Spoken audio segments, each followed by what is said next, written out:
Mr. Avalon, you've fallen over! Are you drunk on absinthe again? Yes? You gotta be kidding me. Yes! Measuring a bunch of times is for suckers! Actually, I'm really excited to drive this. Screw it. Let's go drive it.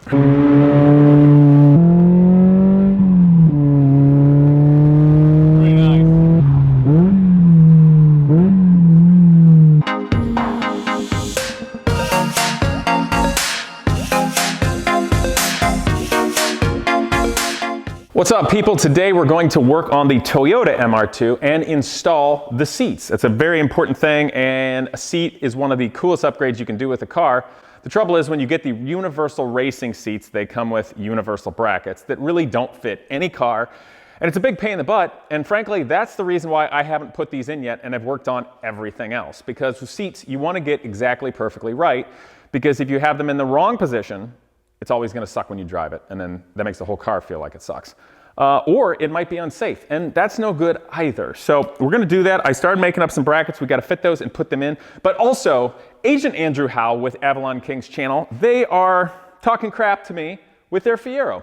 And yeah, I just don't feel like being sporting anymore. Let's beat them up. So Andrew, I'm going to finish this really quick and slaughter you. So what you got with that Fiero, man? Bring it. Yes.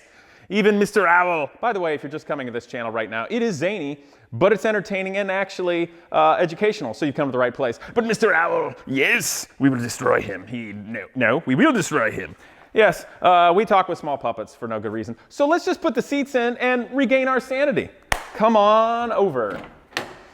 All right, so we're gonna take a look at this first. Fortunately, this car has T-tops that come out. Now the T-tops are glass, and I'm going to put them over here on this table carefully, which is somewhat the kiss of death because there's lots of hardened steel objects around here that could easily shatter them. So hopefully I'm not dumb. Anyway, have a look here. Just take a look here at the floor. You can see there's the stock floor. We've got our stock mounting points for the original seat tracks, which we'll come back to in a minute. I have all the original hardware. That's really going to be the best place to utilize to tie in the new seats. But the new seats don't bolt in. And I also discovered that the seat tracks from the stock seats I removed and thought that I could use those and adapt them to the tracks on the racing seats. Come on back here, you'll be able to see better. You can't do that. Or you can, but then your racing seat is really high in the air and it's really stupid, so we're not going to do that. But come on in, take a look real carefully. This one is already mounted and finished, so I wanted you to see a finished project. Look down here if you can.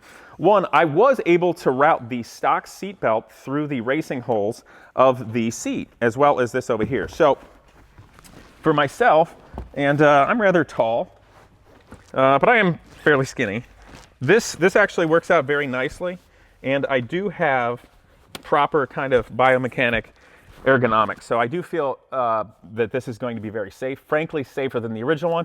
I've got excellent bolstering side to side, front to rear, and while these are very much an entry-level seat, I think they're better than what I've got. So, and they're lightweight and they hold you in, so I'm rather pleased with this. That's my own personal opinion for my own personal car. You need to make your own decisions. Don't blame me if you buy crap and put it in wrong. That's that's the waiver, okay guys?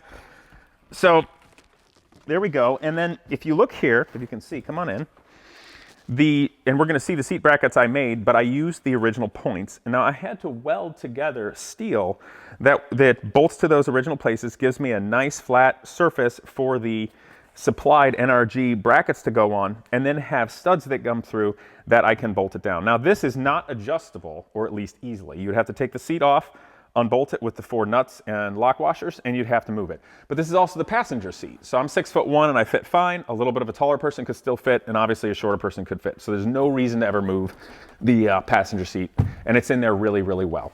If I was going to do hardcore racing with this, first of all, I do not believe this seat is FIA approved in any way. And go ahead and look at the back of the seat while I talk. I'll go on the other side. I don't believe these seats are FIA approved in any way. But if I still wanted to use this and I was going to make my own judgment call that they would be okay, typically what you do is you'd have some sort of steel bar that would come up to the rear of the seat. And right now, I've got a little bit more than a fist room. So the problem is, if you put this car into the wall backwards at high speed, the weight of the occupant would potentially be enough to break the seat going backwards. So oftentimes you'll put a bar, and in racing, it mandates that you have such a thing. And then obviously this is not a proper racing seat, but for the seat I'm reasonably pleased with doing this. So just as a note, if you get real serious and you want to race. So come on over here and let's look at the brackets I made and how I think they are going to fit. So here's what I made, and we're going to go over how I did it. And I also did it sort of quick and cocky Casey style. Now cocky Casey style is you measure 1.5 times, cut it, and do it because you think you can get away with it and it'll work. So what I mean to say is, the first thing that I did, and I'm going to set these here. Let me find a piece of steel. Go ahead and look at that. I'm going to go find a piece of steel so people can know where I started. So I grabbed this as an example. If we look here at the racing seat, these are steel brackets that are bolted over.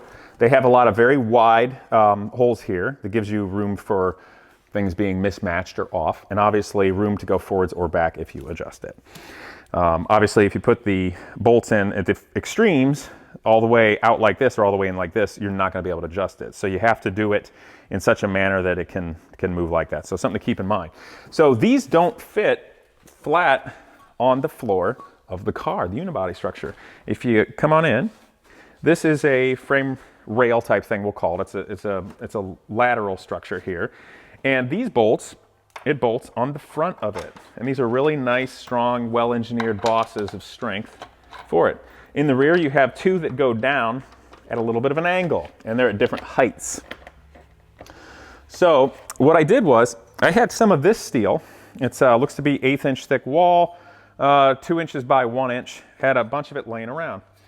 And what I realized is, if I put this sitting on top of that rail at an angle where it comes back to here, on both sides, it would effectively be even at a nice slope, and this would be the full width and very nicely mate up to that. So what I did was I chose to take two pieces of this, which you can see here, and for instance on this side, I cut it, I put in a couple pieces that were extra long, I had a scrap, and I set it in here. This one rests here, and it comes all the way back, and I cut at this angle because I wanted to pick up to this point right here. And that's exactly what they do. In fact, I'm just going to go ahead and start bolting this in. And we're going to find out how good I am at fabricating really quickly and making it work. It worked okay over there with just a tiny bit of filing. So we're going to find out. So this piece mounts in here, and then I welded this piece of steel here for the vertical wall. The whole way around, did it nicely with Meg. And this piece here, I did it going this direction. And that constrains it really well. Obviously in weight, this is pushing down the floor. This is pushing directly into that. It's single shear. So for any forces going this way or that way, you got a lot going on here and the other. So could it be better? Sure.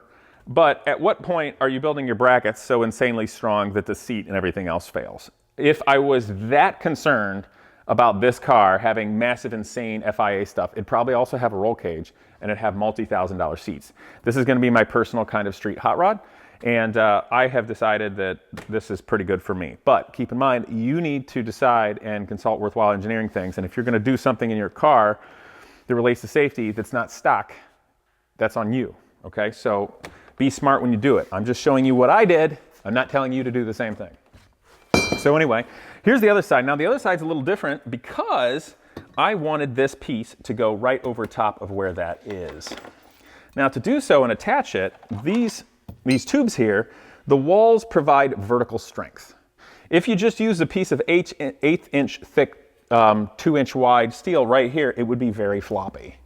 And you could bolt it up here and up here, and if you did that and you bolted it down to this, you'd pick up the strength of the vertical wall here, but it would still be floppy and weak and no good. But if I cut off the top and just left this 1/8 inch piece of steel there to attach to it, it would be weak right there. So instead what I did is I actually was able to use my step bit. Let me show you what that is. Easy. I had this. This is a great tool. This is very good for cutting nicely circular holes. Drill bits, especially when they get bigger, will kind of wiggle around and not give you perfectly round holes very well. And so what I did was I took my hardware and I realized that if it goes down in there, it's already got this washer built in, so that needs to be able to go down in the hole. And I also have to get a socket on it. So what I did was I marked the exact point. I just held it. I literally just held a piece of steel over the point, know where it was, and then I moved out of the way, held the marker exactly over the hole, put this in place, and went dot. That's it. That's it. There's no magic measuring, and you can see this okay, right? Mm-hmm. Okay. So I started drilling this, and as it went through, making the hole size I need, it started to poke the hole that was important in the other side. Unfortunately, it was able, because of the ratio, to get a big enough hole that you can actually get the hardware through and a socket. And then when it started doing the hole on this side, I simply flipped this over real quick and went, pop, zapped it right there to get rid of the flashing.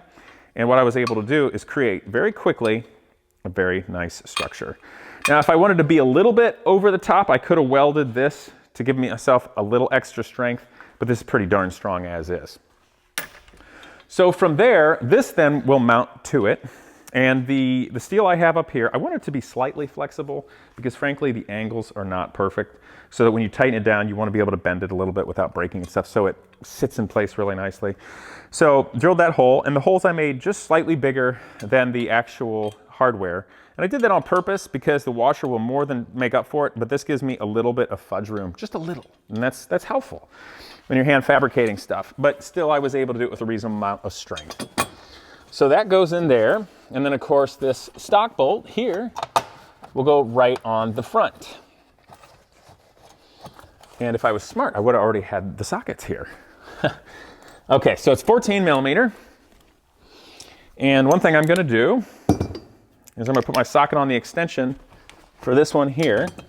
And the reason I'm doing that is I wanna get it started, but I wanna make sure that when I start it, it's not getting cross-threaded. Because when you try to force something, or if the carpet's sort of in the way, kind of pushing you aside, it's easy to get something, you think it's started, and you're like, oh great, it started, I'm just gonna horse it down. Well, it's cross-threaded, and then you're gonna ruin it, or you're never gonna get it out, or it's not gonna be strong, you're not gonna have a good time. So, you just gotta do some of that stuff, just a little chill, so you don't mess it up. Then I was able to, and if you look, I referenced the leading edge of this. So the seat is sitting on the rails where I want them to be, and I took a marker and I marked right at the front edge on both rails, okay? Then it got pretty easy because I was able to take a tape measure and literally measure what is the distance from the leading edge to the center of this slot. And that's exactly 3/4 of an inch. So what I did is I went from my mark, the edge of the mark, and I measured 3/4 of an inch to get where my first holes would be in terms of the relation going forwards to rear. And then from there, you got a lot of play left to right, and I just looked at where the side of this was, and I'll be honest, from left to right, I just looked at it and guesstimated, because you got a lot of play you can work with and be just fine. So I marked that with the marker.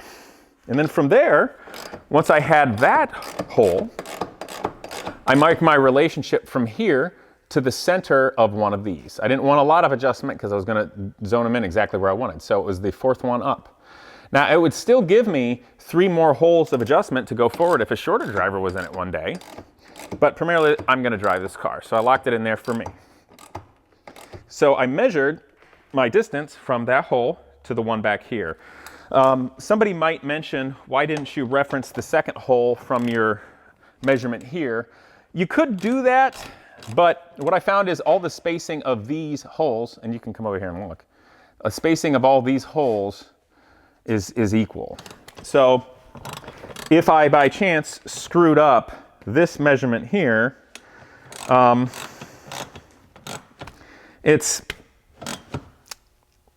if you screwed up this and then you made this one right, then you go to put it on, then this one's still going to be screwed up. But if you slightly screwed it up, and the amount of screw up is probably going to be like a 1/16 of an inch, which is basically imperceivable when you're putting these in.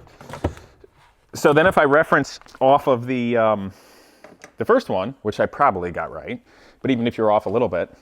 So if you reference it off of that, off the actual bolt hole you're going to do, as long as you get that measurement right, it's going to fit probably. The worst thing that's going to happen is you might have to ever so slightly file one of these edges, which I think I'm going to have to do, to get it on.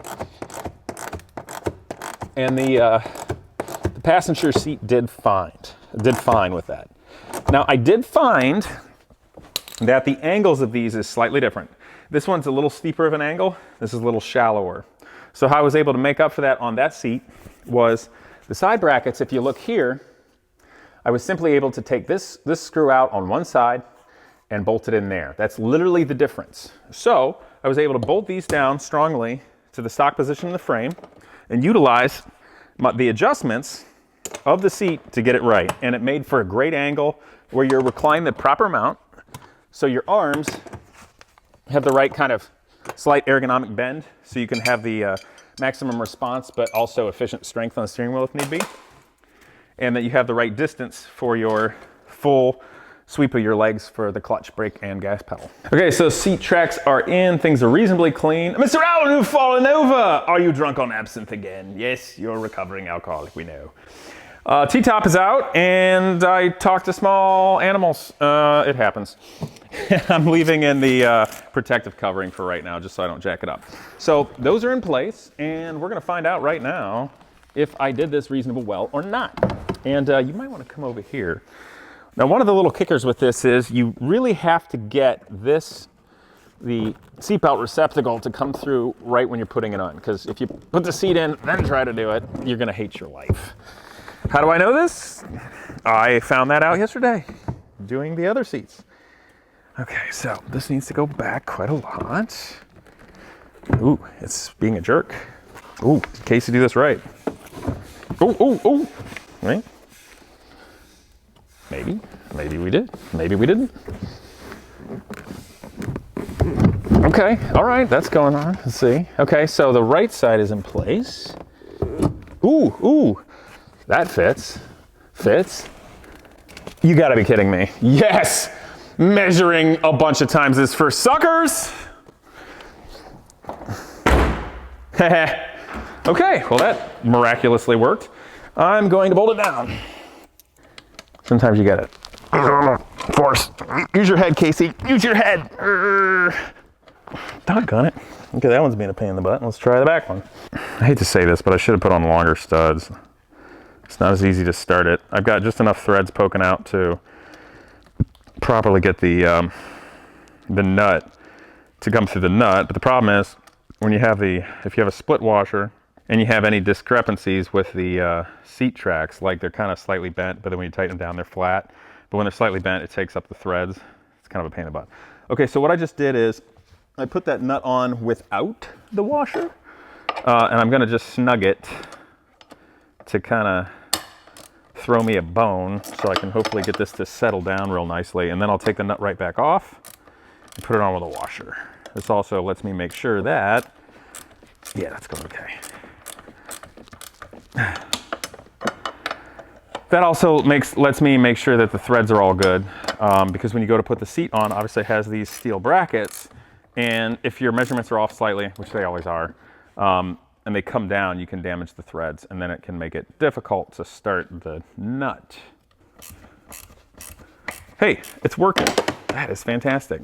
Casey lost his nuts and his marbles. Okay. All right. Well, doggone it. I've lost my marbles. No, I need them back. Seriously though, what? Nope.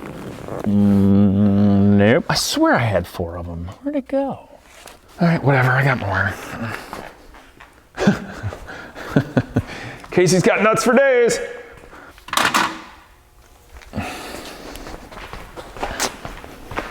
That's actually all my hardware. I've been letting Genius Garage use it for the last number of years, so I'm kind of running low on personal hardware. Maybe somebody out there knows a hardware sponsor for Genius Garage. That'd be really cool. Wait a minute, that's not the right spot. Okay, here we go. Yes, yes. Okay, where's that doggone log washer?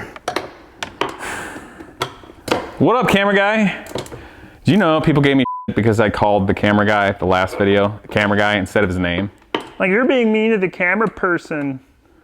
I'm triggered. You use the word guy. Do you wish for me to use your name? No, I'm good. I'm in the witness protection program. You're in the witness protection program too? Yeah. Why? I can't tell you.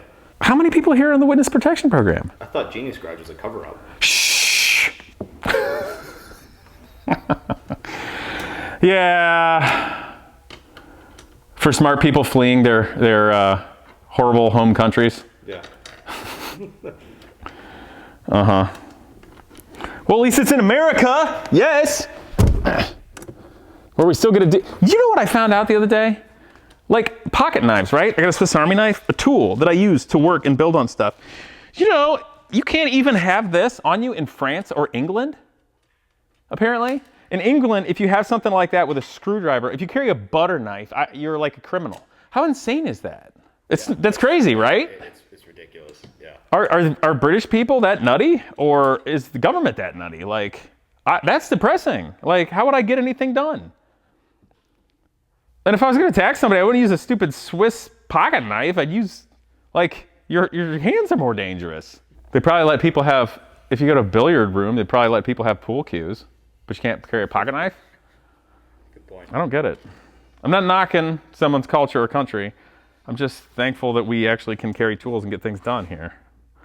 I was kind of shocked, honestly. Okay, so seatbelts are easy to twist, so I'm going to make sure I put this in the way it's supposed to be. So I orient it right and don't get a twist in it, because that is very annoying.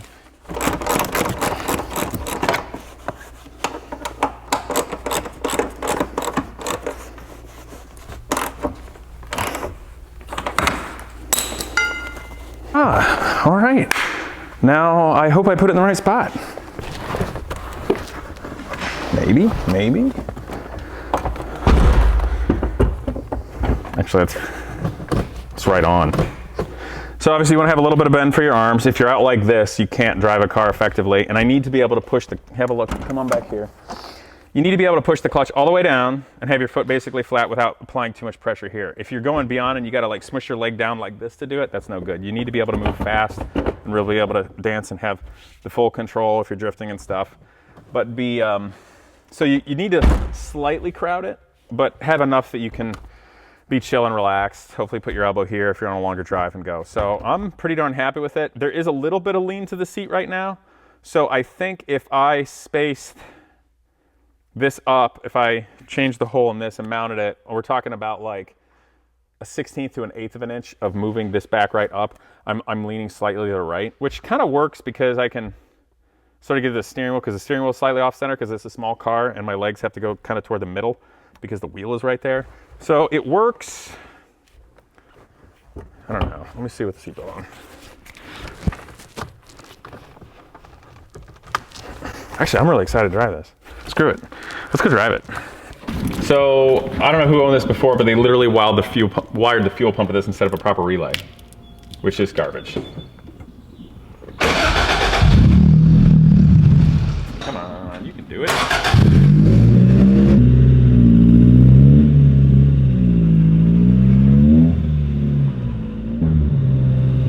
It's kind of like the Magnum PI Ferrari, except it's actually kind of fast and it doesn't brake.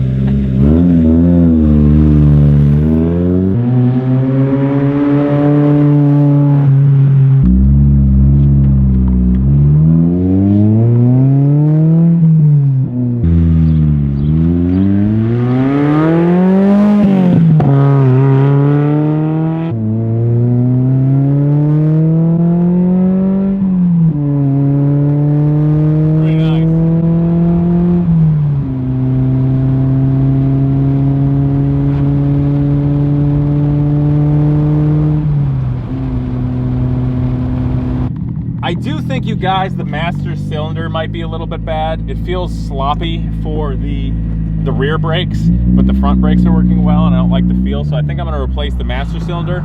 The seats are fantastic. I get great feeling from them. It's the perfect position and it's just fun.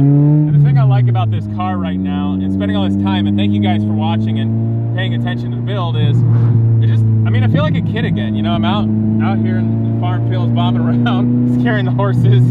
You know, it's a great car, and I think this just goes to show for everybody, young or old out there, you can make something awesome for not a lot of money if you put some effort in and you just give it a good thought. So let's have a little fun. Come on, don't cut out fuel and make me look dumb. Let's go!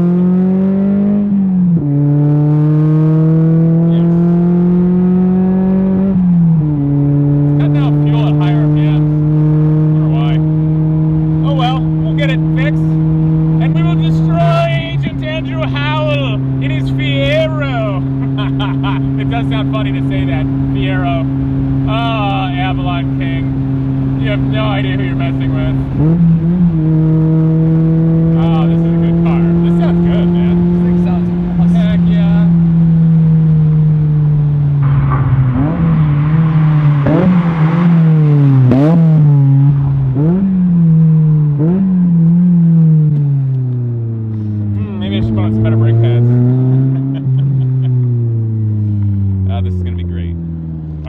guys enjoyed this. Go out there, do your own builds, have fun, you know, be safe by making good choices and having good workmanship. I'll see you guys next time. I hope you enjoyed today's video, and naturally that you will subscribe, but please click that bell so I can continue to bring you wholesome and entertaining automotive content. Also, a huge thanks to Avalon King ceramic coating. They're supporting this channel and making this all possible.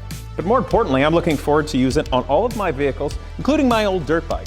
Ceramic coating bonds directly to the surface of your paint, trim, and plastics to give a long-lasting shine that beats all waxes. It lasts for years and it's easy to maintain.